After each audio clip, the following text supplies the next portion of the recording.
আজকে তোমরা দেখছো, সারা পৃথিবী দেখছে, একজন ৩৩ বছর বয়সের যুবক। এই যুবক ইমানদার ছিল।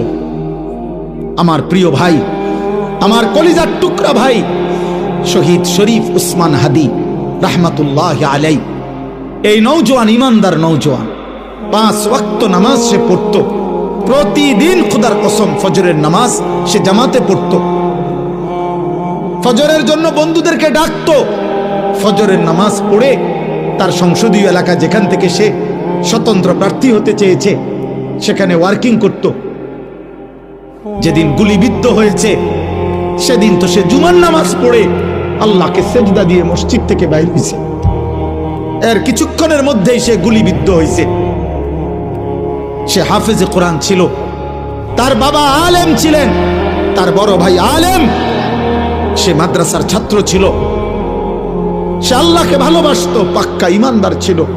তার হৃদয়ের সবটায় দেশপ্রেম, মাতৃভূমির 1 ইঞ্চি জমিন, মাতৃভূমির 1 ইঞ্চি জমিনের আজাদি, স্বাধীনতা, সার্বভৌমত্ব সে দিল থেকে চেয়েছিল। তার বক্তব্য এটাই ছিল যে আমি আমার মাতৃভূমির 1 ইঞ্চি জমিন আমি কাউকে নিতে দেব না, নিতে দেব না। এক যুবক আল্লাহকেও রাজি করেছে, মাতৃভূমির প্রতি ভালোবাসা দেখাইছে।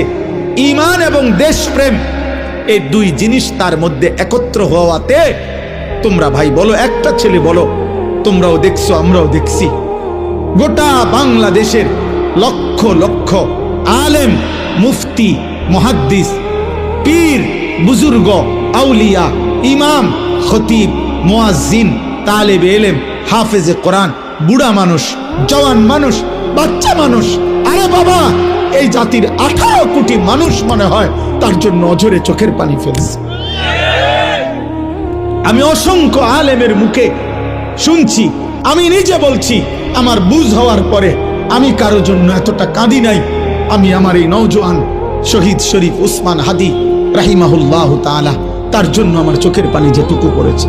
আমার শায়েখ আল্লামা মুফতি মুশতাকুন নবী কাসিমি, আমি তাকে দেখছি বাচ্চার মতো অজরে কাঁদছে।